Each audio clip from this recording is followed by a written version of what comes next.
descanso é esse? Esse descanso não é o descanso de alguém que está cansado, até porque a Bíblia diz que Deus não se cansa e nem se fatiga. E tem mais, o homem também não está cansado porque não tinha feito nada, porque Deus fez tudo sozinho. Então nem Deus está cansado, nem um homem está cansado. Então que descanso é esse?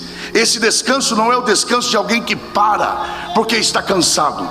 Esse descanso quer dizer deleite, isto é sentar-se para admirar algo que foi feito com perfeição. É isso. Gênesis, localize aí por favor o capítulo de número 1. E quando você encontrar o capítulo 1 de Gênesis, acredito que não teremos dificuldade, identifique aí também o versículo 1. E nós leremos inicialmente do versículo 1 ao 3, depois nós leremos os versículos 26, 27 e encerraremos a leitura no versículo de número 31. Gênesis, capítulo 1, a partir do versículo 1, os que encontraram, por favor, digam glória a Deus. A palavra do Senhor diz assim a nós: no princípio criou Deus os céus e a terra era sem forma e vazia, e havia trevas sobre a face do abismo, e o Espírito de Deus se movia sobre a face das águas. E disse Deus: haja luz, e houve luz. Versículo de número 26. E disse Deus: façamos o homem à nossa imagem, conforme a nossa semelhança, e domine sobre os peixes do mar, sobre as aves dos céus, sobre o gado, sobre toda a terra e sobre todo o réptil que se move sobre a terra. E criou Deus o homem à sua imagem, à imagem de Deus o criou, homem e mulher os criou. 31, e encerramos. E viu Deus tudo quanto tinha feito, e eis que era muito bom. E foi a tarde e a manhã, o dia sexto. E só os que podem digam amém. Podeis tomar assento. Muito obrigado. E que Deus, por sua graça, mais uma vez abençoe a exposição de sua palavra. Eu começo reconhecendo que estamos diante de uma leitura bíblica que nos é extremamente familiar. Eu, aliás, acredito que seja praticamente improvável que haja alguém aqui que, por menor que seja o seu contato com a Bíblia Sagrada, já em alguma medida não tenha tido algum contato com esta passagem ou parte dela. Passagem esta que compõe aí parte da narrativa que nos coloca em contato, primeiro, com aquilo que foi criado por Deus, e segundo, a maneira pela qual Deus criou todas estas coisas. Então, em primeiro lugar, nós precisamos ter consciência de que o capítulo 1 e os primeiros capítulos, na verdade, de Gênesis, nos contam a respeito do que Deus criou e a maneira pela qual o Senhor criou todas estas coisas. Agora, se nós queremos, com tranquilidade, é claro, e dependendo do Senhor principalmente, buscar compreender em primeiro lugar porque a Bíblia ela registra ou ela reserva um espaço para nos contar a esse respeito. Por quê? Em segundo lugar, para que nós precisamos conhecer sobre o que Deus criou e a maneira pela qual Ele criou. Então, em primeiro lugar, por que a Bíblia nos conta? Segundo, para que a Bíblia nos conta a este respeito? Se queremos identificar as respostas a estas perguntas, é preciso trilharmos pelo caminho correto da interpretação desse texto. O primeiro passo nessa direção é olharmos para o caráter deste livro, isto é, a natureza do livro de Gênesis. Gênesis, como todos aqui sabem, é só a título de lembrança, Gênesis, como também a sua primeira expressão já aponta, indica a ideia de princípio, origem.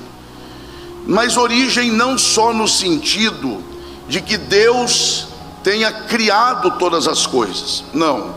O livro do Gênesis nos conta sobre a origem das coisas criadas, a origem, por exemplo, do pecado entre os homens.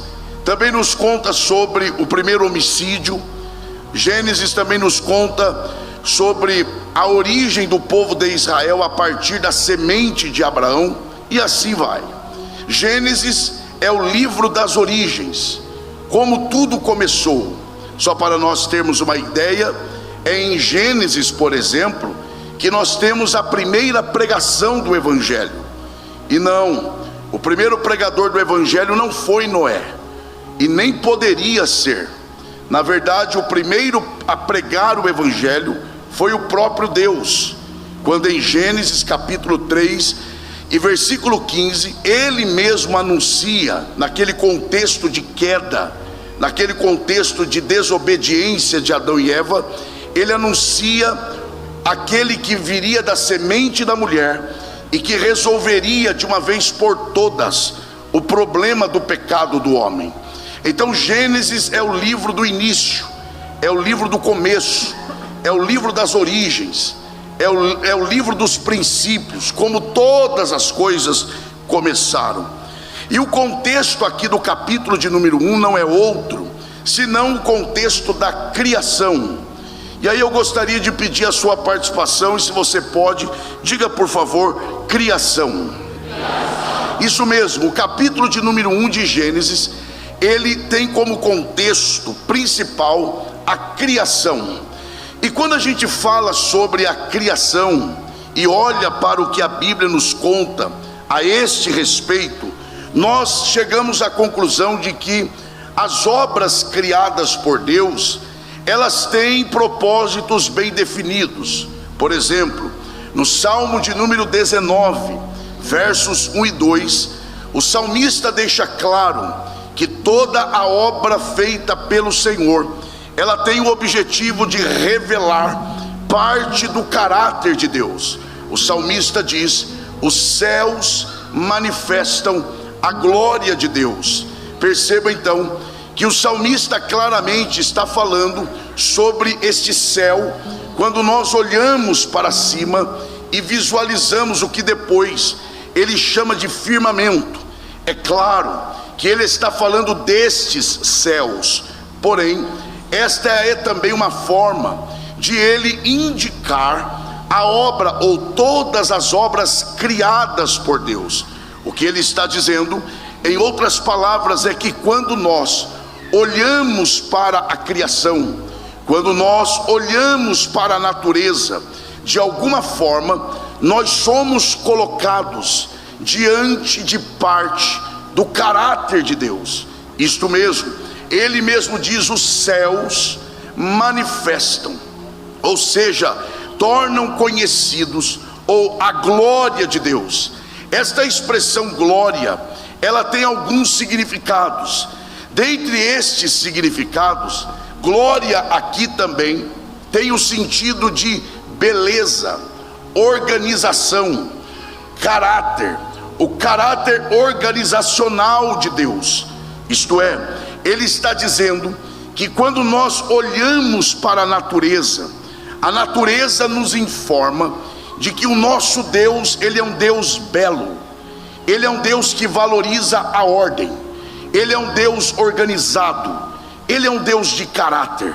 Então, em primeiro lugar, a natureza, a criação, aquilo que Deus criou, revela a beleza de Deus, o caráter do nosso Deus. Mas não é só isto, a Bíblia também, ela nos conta e ela nos mostra e nos ensina que além da criação revelar esse caráter belo de Deus, esse caráter organizacional de Deus, a Bíblia também, ela nos mostra que a criação é um instrumento pelo qual nós também podemos conhecer a Deus. Ora, não é isto, e nós vamos chegar lá, não é isto que Paulo, ele ensina no capítulo 1, já na abertura da sua importante carta, que ele escreve e envia à igreja que estava em Roma, do versículo 18 ao versículo de número 20, o apóstolo Paulo ensina que o que se pode conhecer a respeito de Deus, se conhece a partir daquilo que por ele foi criado. Aqui é preciso dedicarmos um pouco de tempo. Percebam que Paulo, ele usa a expressão o que se pode conhecer. A expressão o que se pode, ela pode denotar pelo menos duas verdades. A primeira é que ele está dizendo que sim, é possível conhecer a Deus. Nós podemos conhecê-lo, nós podemos entrar em contato com ele. Porém, essa expressão o que se pode, presta atenção nisto, esta conjunção se, ela também denota limite, porque o que Paulo está dizendo é: se por um lado podemos conhecer a Deus, por outro lado não podemos conhecer a Deus totalmente. Há um limite nesse conhecimento. Isto é, Paulo está lembrando-nos de que embora nós possamos conhecer a Deus, nós não devemos nos esquecer que Deus continua sendo Deus e nós continuamos sendo homens. Ou seja, podemos conhecer a Deus, sim, mas este conhecimento, ele é um conhecimento limitado, mas é um conhecimento suficiente para entrarmos em comunhão com ele, para andarmos com ele e sermos transformados por ele. Porém, Paulo, e para avançarmos aqui, Paulo, ele está afirmando que o que se pode conhecer a respeito de Deus, também se pode conhecer por meio das obras que por ele foram criadas. Paulo está reafirmando, Paulo está reverberando aquilo que o salmista já havia dito. Isto é, quando olhamos para a natureza é aquilo que na teologia é chamado de pregação visual. Isto é, quando olhamos para a natureza, quando olhamos para aquilo que Deus criou, a natureza, ela dá testemunho a respeito de Deus. Ela é instrumento pelo qual nós podemos conhecer a respeito de Deus. Agora, é claro que quando falamos sobre criação, conhecer a Deus pela criação, eu preciso que você dobre atenção, principalmente nessa parte. Há uma tendência em nós, e quando eu digo nós, eu estou falando especificamente nós pentecostais. Há em nós uma tendência que eu diria que é no mínimo perigosa, a tendência de nós nos apegarmos apenas ao que Deus criou. Vou dizer isso na prática. Por exemplo, é muito comum alguém assumir o púlpito e falar com ênfase, falar com fervor, e a igreja reagir, e não é errado, mas a pessoa diz assim: Deus criou todas as coisas, E aí você diz assim: mas pastor, não é verdade? Deus não criou todas as coisas? Pois eu digo que sim, Ele criou todas as coisas. Então isso não é verdade? É verdade, mas não é toda a verdade, é apenas uma parte da verdade. A Bíblia, ela não só nos conta sobre o que Deus criou, mas ela também nos conta sobre a maneira, a forma, o caminho, o processo por meio do qual Deus criou todas as coisas. O que eu estou tentando dizer é que se olhar para o que Deus criou é importante, olhar para a maneira, o processo, o meio, as formas pelas quais Deus criou todas as coisas também é importante. Eu vou enfatizar esta parte. Não só o que Deus criou é importante, mas a forma pela qual Ele criou todas as coisas também é importante. Querem ver que isto é verdade? Quando você lê já no Novo Testamento, o apóstolo Paulo, ele utiliza alguns capítulos na primeira carta que ele escreve à igreja em Corinto. Por exemplo, capítulo 12, capítulo 13 e capítulo 14, ele trata sobre os dons espirituais.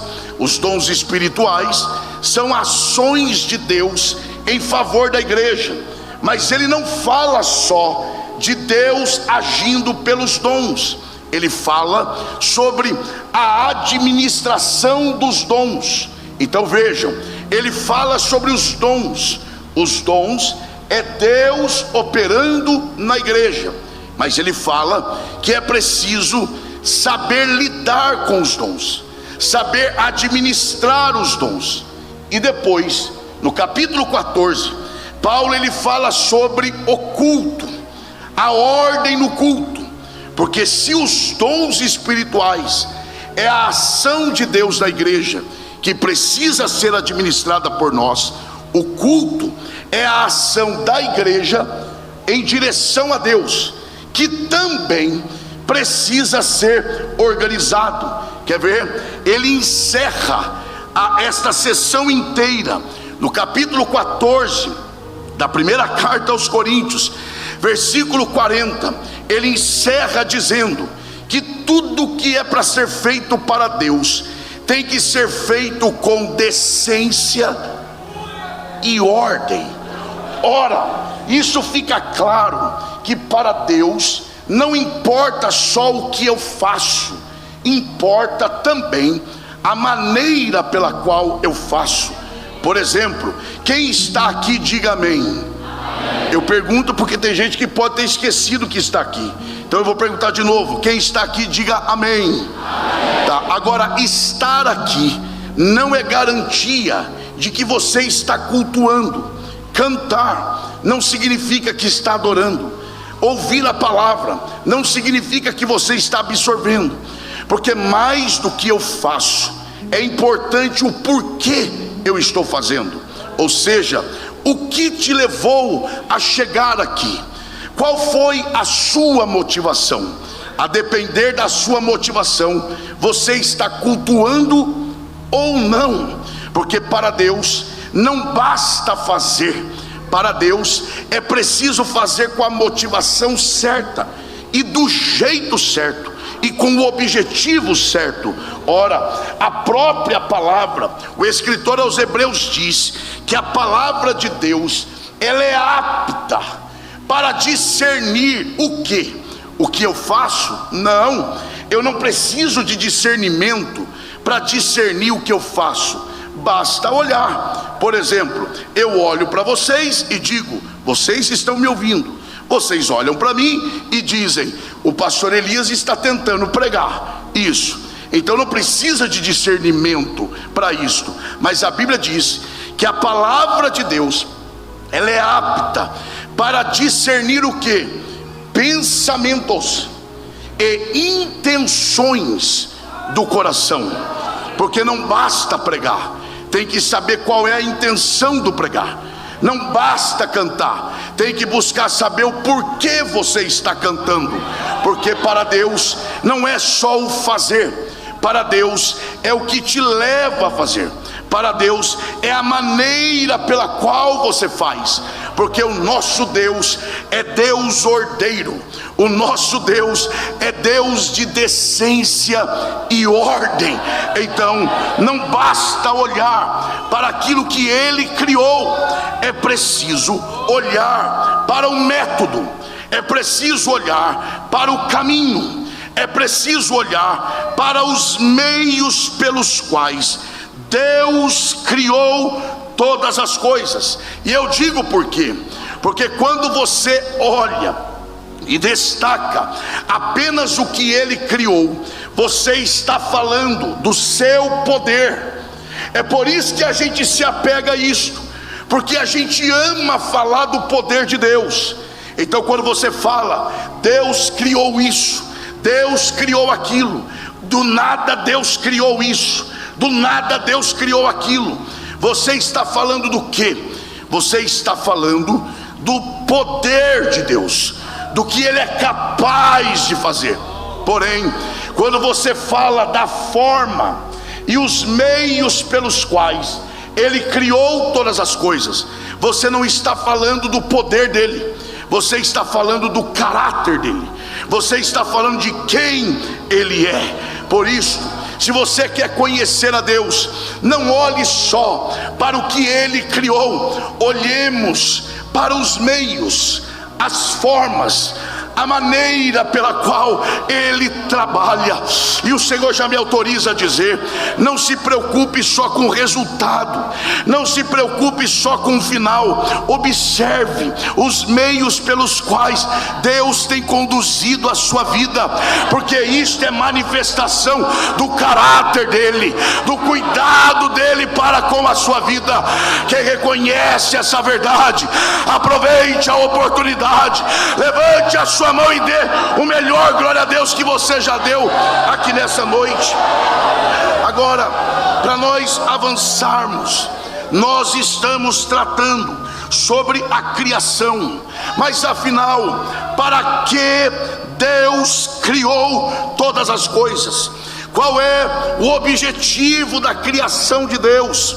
Porque vejam, antes de falarmos sobre o que Ele criou e para que Ele criou, é preciso lembrarmos que Ele é soberano. Quem veio aqui para adorar esse Deus, diga amém.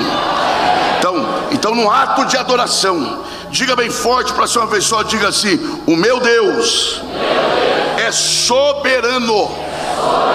Bom, quando eu afirmo que Deus é soberano, eu estou afirmando pelo menos 3 verdades a respeito desse Deus.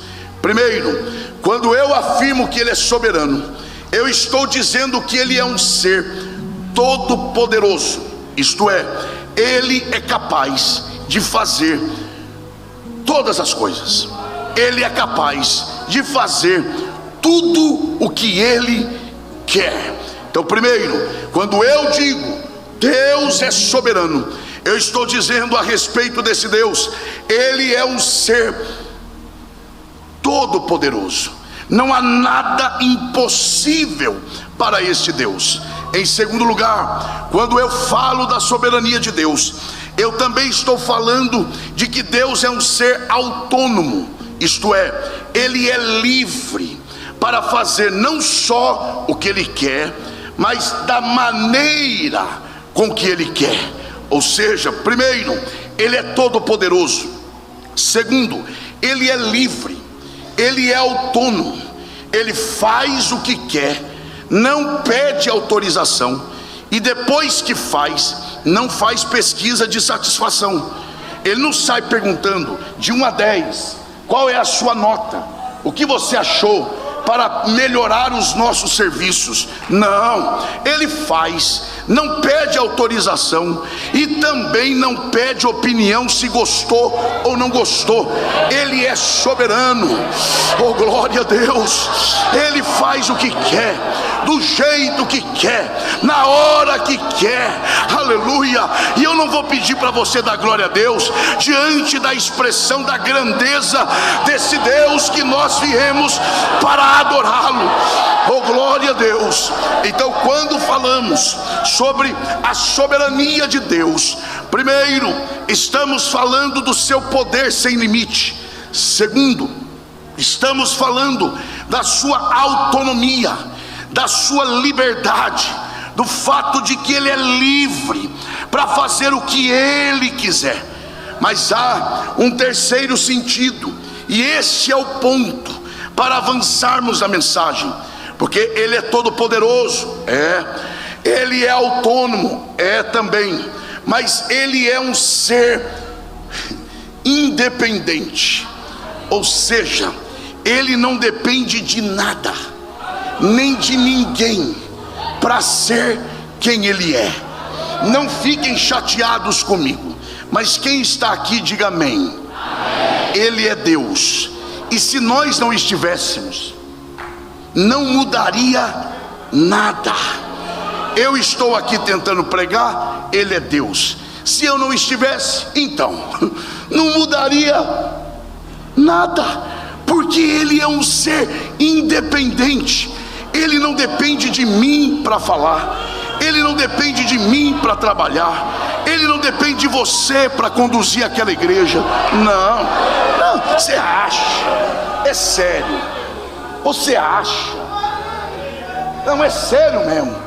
Porque tem gente que diz assim: eu estou me esforçando, eu estou cansado, mas eu tenho que continuar, porque se eu parar, a obra de Deus sofre. Eu estou para dizer que pode até melhorar. Você acha o quê? Você nem tinha nascido e a igreja já existia. Você vai morrer, eu vou morrer se Jesus não vier até lá, e a igreja vai continuar, meu irmão.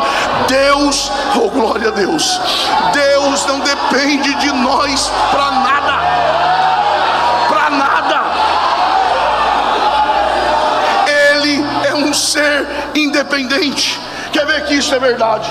Na oração sacerdotal, Jesus, dentre outras coisas lindas que Jesus disse ao Pai, ele se voltou para o Pai e diz: Pai, a glória que nós tínhamos desde a eternidade. Sabe o que Jesus está dizendo? Pai, antes que tudo isso existisse, nós já nos relacionávamos e éramos satisfeitos em nós mesmos. Eu vou repetir isso aqui, e não é para você reagir, eu quero que você entenda, para a gente entender onde Deus quer nos levar nessa noite. O que Jesus estava dizendo é: Pai, não é a criação que nos satisfaz, não é a adoração desse povo que nos satisfaz, porque quando não existia nada disso, nós já éramos o que sempre fomos e sempre seremos. Deus não se tornou poderoso quando criou todas as coisas. Não, Deus não se tornou criador porque criou. Pelo contrário, quando Jesus estava para ressuscitar a Lázaro, o que é que ele falou para Marta? Eu vou ressuscitar seu irmão? Não, ele disse: eu sou a ressurreição. Ou seja, ele não é a ressurreição porque ressuscitou, ele ressuscitou porque é a ressurreição. Ou seja, o que eu estou tentando mostrar aqui, com muito temor, reverência e respeito a esta igreja santa, o que eu estou tentando dizer é que Deus é um ser independente. Deus não depende de nada, nem de ninguém para ser quem ele é. Se ele não tivesse criado o que ele criou, ele ainda seria Deus. Pastor, então para que Deus criou todas as coisas? Aí é que está. porque aqui está a beleza da coisa. Deus não depende de nada fora dele para ser quem ele é, mas ainda assim ele diz: eu vou criar todas as coisas criadas. Para quê? Para mostrar quem eu sou? Não, eu vou criar todas as coisas para derramar, para compartilhar, para manifestar o meu amor para a criação. Diga bem forte: Deus me criou para manifestar e derramar sobre mim o seu amor. É isso. É isso. Deus não nos criou para provar nada. Deus nos criou para sermos alvos do seu amor. Ou seja, todos os seres criados, toda a natureza, em alguma medida recebe o amor de Deus. A fauna, a flora, os animais. Sabe aquele cachorrinho que você tem na sua casa? Ele existe, sim ou não? Sim ou não? Mas ele nem sabe que existe. Por exemplo, é possível que se você colocar um cachorro de frente para o espelho, ele late para o cachorro que ele está vendo lá, porque ele pensa que é outro, porque ele não tem consciência da sua própria existência. Mas ainda assim, mesmo sem saber que existe, é criação de Deus. Oh Jesus, e o amor de Deus está lá. Ah, pastor, só que há uma diferença. Somente os seres humanos receberam de Deus a capacidade, você precisa entender isso, a capacidade racional de responder positiva ou negativamente a este amor. Só nós podemos responder positiva ou negativamente a este amor. Aí sim nós encontramos, preste atenção só aqui, aí sim nós encontramos o verdadeiro propósito para Deus ter criado o homem. Quem está acompanhando aqui, diga amém. Para que Deus nos criou? Alguém vai correr e dizer: Deus me criou para adorá-lo. Não. E aí você precisa triplicar atenção para você não me interpretar mal. Não, a adoração não é o objetivo da criação humana. A adoração é uma resposta correta diante de uma visão adequada de Deus. Quando eu conheço a Deus de fato, naturalmente eu vou reverenciá-lo, eu vou adorá-lo. Então, para que Deus nos criou? É só pegar a ordem da criação. O homem não existe e Deus já estava trabalhando. Eu vou dizer de novo isso aqui. O homem nem existia e Deus já trabalhava. Deus está dizendo: eu não dependo do homem para trabalhar. Aliás, foi criar o homem estragou o que Deus fez. Ou não é? Mas Deus vai criando, criando, criando. Quando termina de criar todas as coisas, no sexto dia, Deus fez o homem. Depois do sexto dia, qual que vem? Vamos, gente. Depois do sexto dia, qual que vem? E o que é que Deus fez no sétimo dia? Então, para que Deus criou o homem? Deus cria o homem depois que tinha feito tudo, e cria o homem um dia antes do descanso. Para que Deus criou o homem? Para descansar com ele. Aí tem gente que diz: é hoje, Deus me trouxe aqui hoje para confirmar o meu chamado. E ainda tem gente que vai olhar e vai dizer: eu falei para a senhora que o meu chamado é descansar? Deus trouxe o pastor Elias para confirmar a minha vocação. Porque tem gente, meu irmão, que dorme até tarde, e à tarde dá uma descansada, porque ele diz: se eu não descansar à tarde, eu não consigo dormir à noite. Eu preciso, eu dependo, é o meu ar. E agora vem o pastor e fala que eu nasci para descansar. É isso mesmo. A questão é: que descanso é esse? Se eu fosse você, eu não perderia isso aqui não. Que descanso é esse? Esse descanso não é o descanso de alguém que está cansado, até porque a Bíblia diz que Deus não se cansa e nem se fatiga. E tem mais: o homem também não está cansado porque não tinha feito nada, porque Deus fez tudo sozinho. Então nem Deus está cansado, nem um homem está cansado. Então que descanso é esse? Esse descanso não é o descanso de alguém que para porque está cansado. Esse descanso quer dizer deleite, isto é sentar-se para admirar algo que foi feito com perfeição. É isso aqui. Não desvie o olhar por nada. É exatamente isso aqui. Deus criou tudo perfeito, e era tão belo que Deus falou: eu não vou admirar isso sozinho. Eu vou fazer o homem. Para quê? Para a semelhança de um artista que pintou um quadro tão perfeito, mas tão belo, que ele não se contenta. Ele liga para o seu melhor amigo e diz: corra aqui em casa, porque eu quero que você admire a obra que eu acabei de fazer.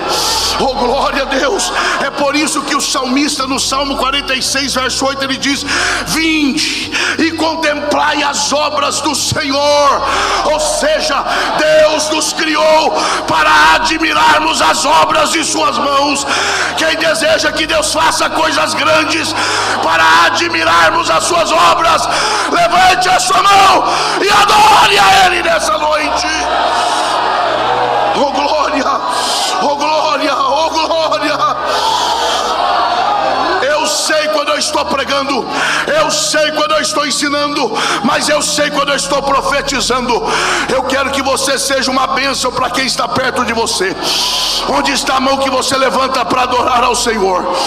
Com respeito, toque o ombro da pessoa que está perto de você, se você quiser, e diga para essa pessoa: Deus te criou para admirar as obras de suas mãos. Diga: e eu creio, Deus fará coisas grandes na sua vida, para você admirar a grandeza desse Deus.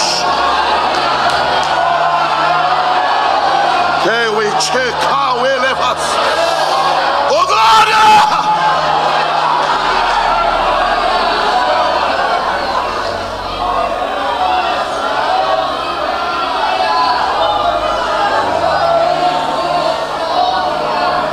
Deus deixou o homem para o final, e não é acidente.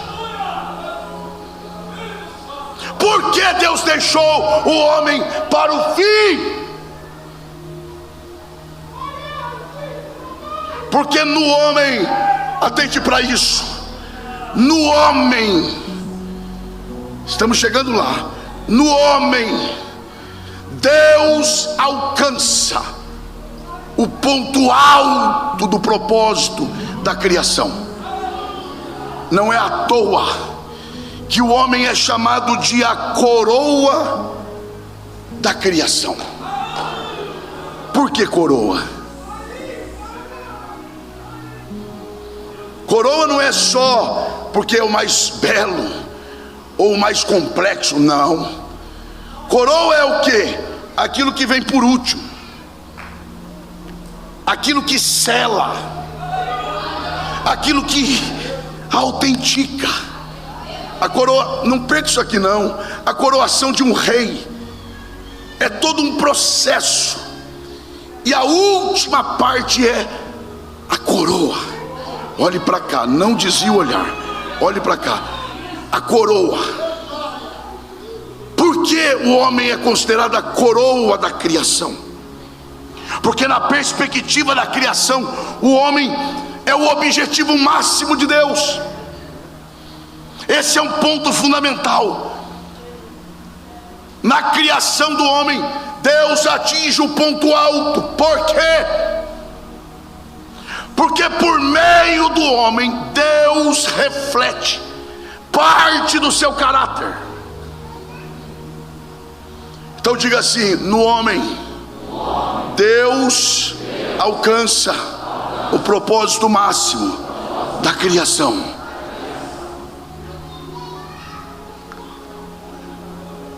Então diga assim, antes de trabalhar no resultado, Deus trabalhou no processo. Quer ver? Porque se o homem, atente bem, se o homem é o propósito máximo da criação, Deus só trabalhou na criação do homem? Sim ou não? Não. Aliás, eu vou te perguntar mais. Deus trabalhou mais tempo para fazer o homem ou para fazer a natureza? Ele trabalhou 5 dias para fazer a natureza e 1 dia para fazer o homem. Ele trabalha 1 dia para alcançar o resultado, mas ele trabalha 5 dias para preparar o ambiente. Deus trabalhou, eu vou esperar todos me olharem aqui. Deus trabalhou mais tempo preparando o ambiente do que fazendo o homem. Vamos dizer isso? Diga: Deus investiu mais tempo no lugar do homem habitar do que para fazer o homem. Então Deus não está interessado só no resultado. Deus também está interessado no processo. Deus, eu vou ser mais claro aos interessados aqui nessa noite: Deus não está interessado só em você, Deus está interessado no seu ambiente. Deus não te trouxe aqui hoje para dizer: eu vou mudar você. Não, Deus está dizendo: eu vou mudar você, mas primeiro eu vou mudar o ambiente onde você mora. Eu não estou interessado em mudar só você, eu estou interessado na tua casa, eu estou interessado no teu quarto, eu estou interessado na tua intimidade. Quem está entendendo a voz de Deus aqui, adore Ele. Oh, glória a Deus! Oh, glória a Deus! Oh, glória a Deus! Oh, glória a Deus! Deus está trabalhando em você aqui? Está. Mas Ele está dizendo: mas eu também quero trabalhar lá onde você mora, lá no seu quarto, lá na cozinha da sua casa, lá na sala, lá naquele lugar que ninguém pode entrar. Eu estou interessado em entrar. Eu vou mudar você, mas vou mudar o teu ambiente também. Eu sinto a graça de Deus neste lugar.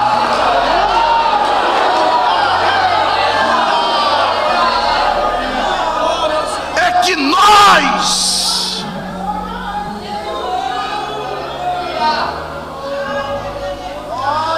somos apaixonados pelo resultado, pelo número. Tinha muita gente, quantas pessoas, lotado, abalou. Mas o que foi pregado? É o evangelho? Aí tem gente que não se preocupa, porque nós somos amantes de resultado. É o que dá certo e não o que é certo.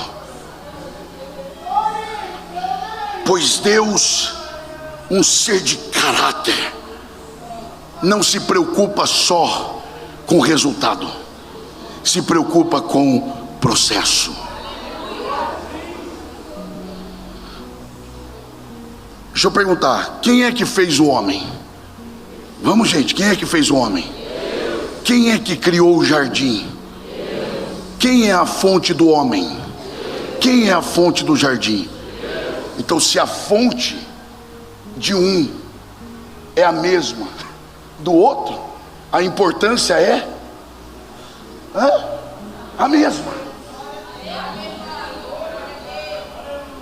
Se Deus, atente para isso, se Deus é a fonte do homem e é a fonte do lugar que ele vive, então tanto o homem quanto o lugar é importante para Deus. Quer ver que é verdade? Se o irmão aí, ou irmã, não sei, puder projetar na tela Gênesis capítulo 2, versículo 5. Olha isso. Olha isso. Gênesis 2 e 5. Toda planta do campo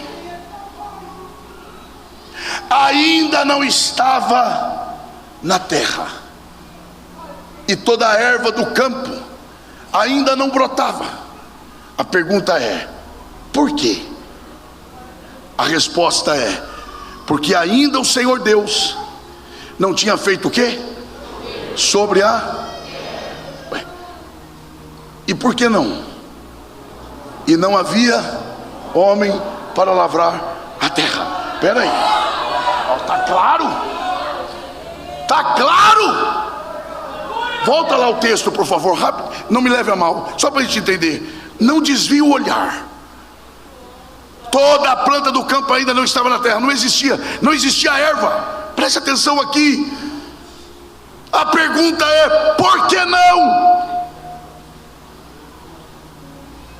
Mas quem é que criou a planta? Quem criou a erva? E por que Deus ainda não tinha colocado? Está lá o texto. Porque ainda não tinha o quê? Não. Vamos interpretar o texto. Vai de novo. Não olhe para o lado não. Olha lá. Não havia planta na erva, planta na terra. Quem é que criou a planta? Não havia erva. Quem criou a erva? Então por que ainda não tem? Porque ainda não tinha feito chover. Não tinha vindo ainda. Quem é que manda chuva? Quem fez a planta e a erva? Quem manda chuva? Então por que ele já não fez? Porque não tinha homem para cuidar. O que isso tem a ver? O homem depende do ambiente e o ambiente depende do homem. Ou seja, não desvie o olhar por nada. O que Deus está nos dizendo é: você é importante, mas a casa onde você mora, para mim também é importante. Não adianta você se sentir bem só aqui. Não adianta você se satisfazer só aqui. Não, eu sei que é bom estar aqui, mas Deus está dizendo: eu quero que você sinta na tua casa o que você sente aqui também.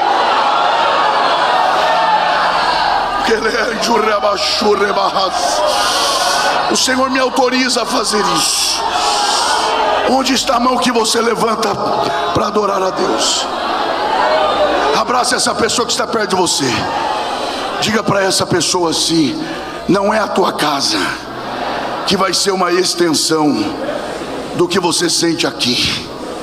É aqui que vai ser uma extensão do que você vive na tua casa. Deus vai mudar o teu ambiente.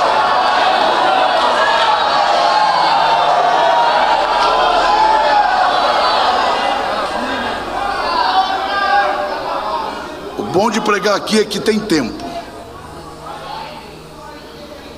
Então tá. Diga bem forte assim, ó: Deus antes de trabalhar no homem, trabalhou no ambiente. Tá. Então, presta atenção aqui. Só um minutinho. Presta atenção aqui. Presta atenção aqui. Deus vai começar a trabalhar. Coloque aí, por favor, Gênesis 1 e 2. E ele vai trabalhar no que? Gênesis 1 e 2. Gênesis 1 e 2. E a terra era sem forma e havia sobre e o Espírito de Deus se movia sobre a face das águas. O homem nem existe e Deus está trabalhando para organizar o caos. É como se Deus dissesse: eu não vou colocar o homem num lugar desse. Deus está dizendo: o homem não nasceu para o caos. O homem não nasceu para a desordem. O homem não nasceu para viver na escuridão. Então, antes de eu fazer o homem, não desvie o olhar não, irmã, preste atenção aqui. Antes de criar o homem, Deus diz: eu vou pôr ordem na casa.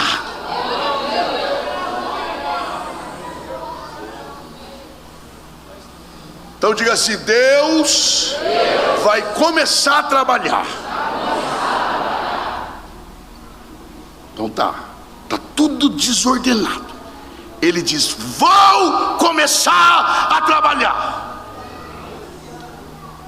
Põe aí, por favor, Gênesis 1 e 3. Qual é a primeira obra de Deus? E disse Deus: haja. Vocês estão com medo de falar por quê? Vai. E disse Deus o quê? E houve. Então é isso aqui, ó. Deus vai começar a trabalhar. Qual é a primeira obra dele? A luz. Deus diz: eu vou trabalhar. Primeira coisa que eu vou fazer é acender o quê? E por que ele acende a luz primeiro? Porque Deus não trabalha no escuro. Eu vou repetir isso aqui. Deus não trabalha no escuro. Você quer que Deus trabalhe no seu ambiente? Mas já desistiu por quê? Você quer que Deus trabalhe no seu ambiente? Prepare-se, porque a primeira coisa que ele faz quando chega para trabalhar é acender a luz. Oh, glória a Deus. E por quê? Não é só porque ele é a luz. Não. A Bíblia diz que além de ele ser a luz, a casa dele é a luz. Onde é que Deus habita? A Bíblia responde: em luz inacessível. Deus é o oposto do diabo. Deus é o oposto do pecado. Pastor, está ficando desconfortável. Vai ficar mais. Para mim então é mais ainda. Deus é o oposto da tentação. Porque o diabo, o pecado e a tentação só trabalham no escuro. Porque são covardes.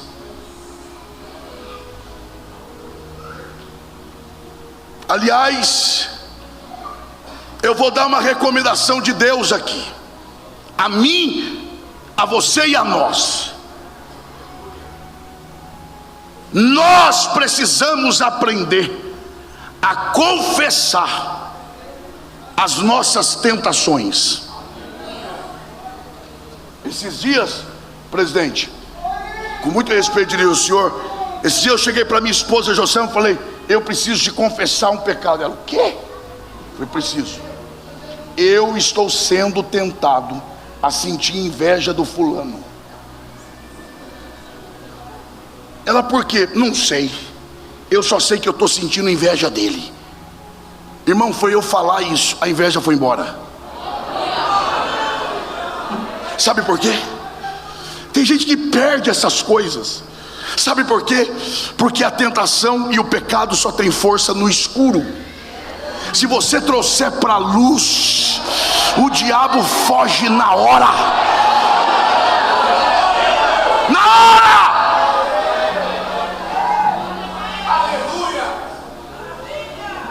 Por isso, a recomendação de Jesus. Coloque aí, por favor, Lucas capítulo 15, versículo 8. Olha o que diz lá. Lucas 15, 8. Ou qual a mulher que tendo 10 dracmas, diga bem forte assim, ó, se perder.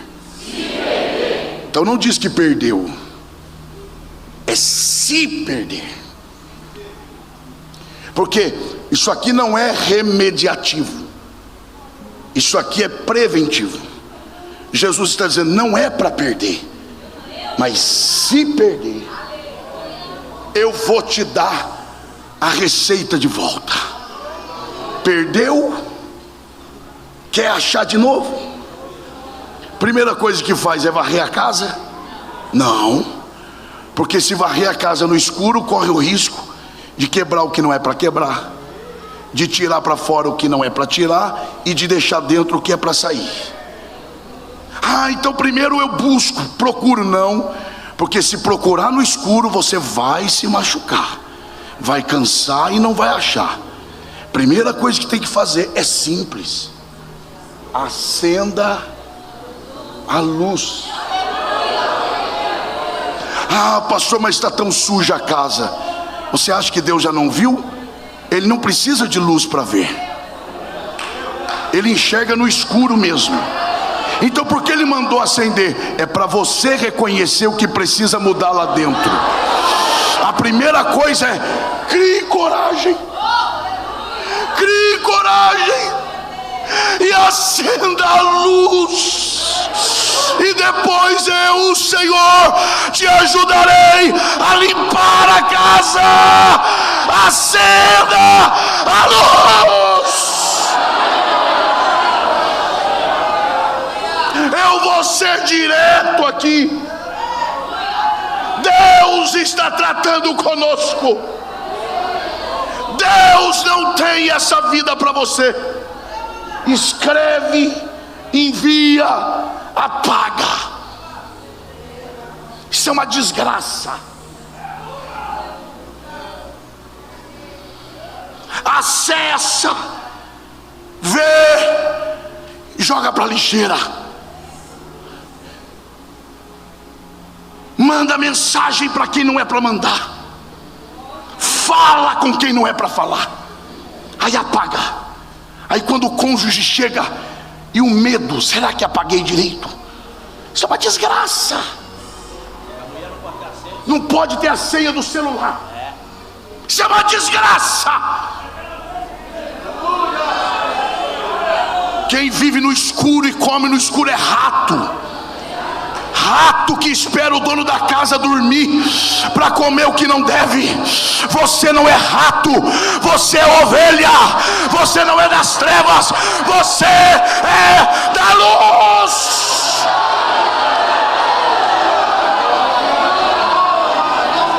Tenha paz.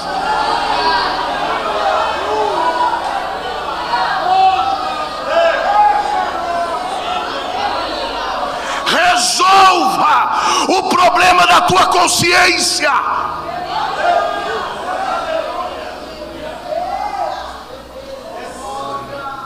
A meu ver, senhores obreiros, com muito respeito, um dos textos mais pesados da Bíblia é aquele: e a condenação é esta.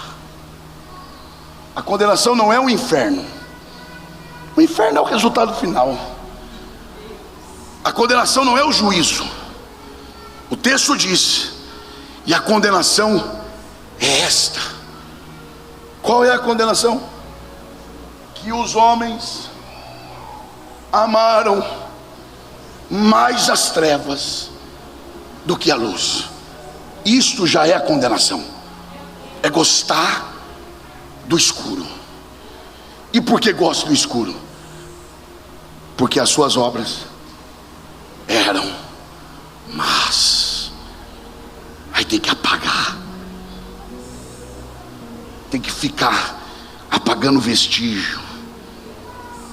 Deus está dizendo: eu quero mudar isso, eu quero te dar paz, eu quero tirar esse peso da sua alma. Mas a primeira coisa a ser feita é: acenda. Basta acender a luz. A luz. E eu vou encerrar.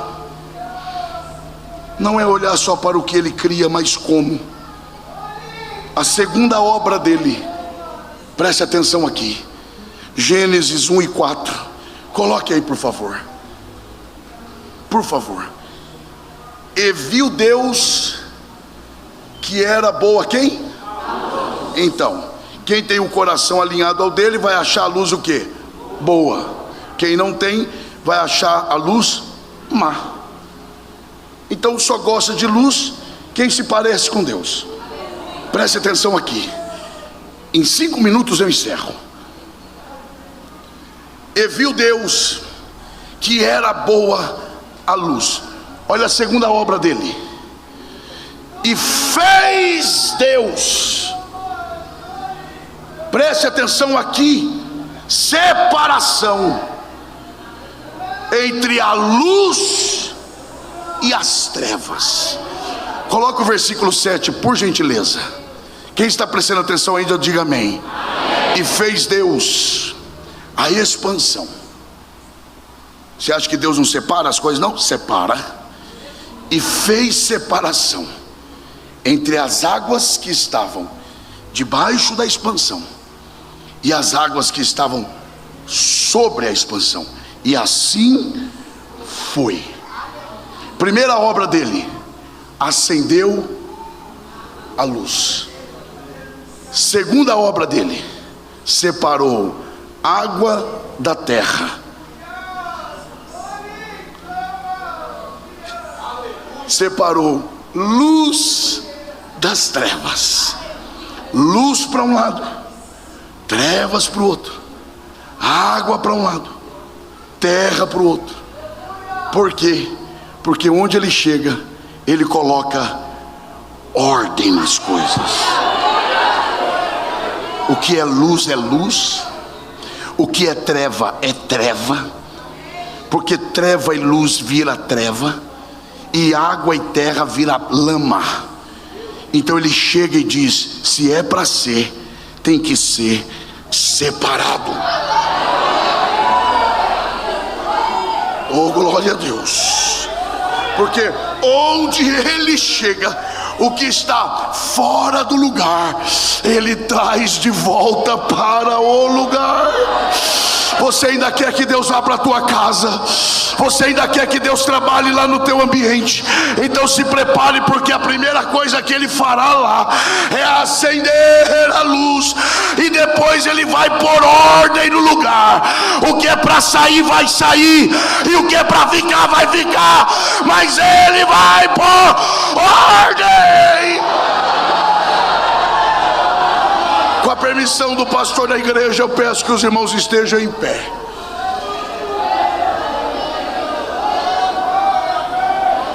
Oh, glória a Deus. Eu vou encerrar aqui. Jesus chega na casa de Jairo.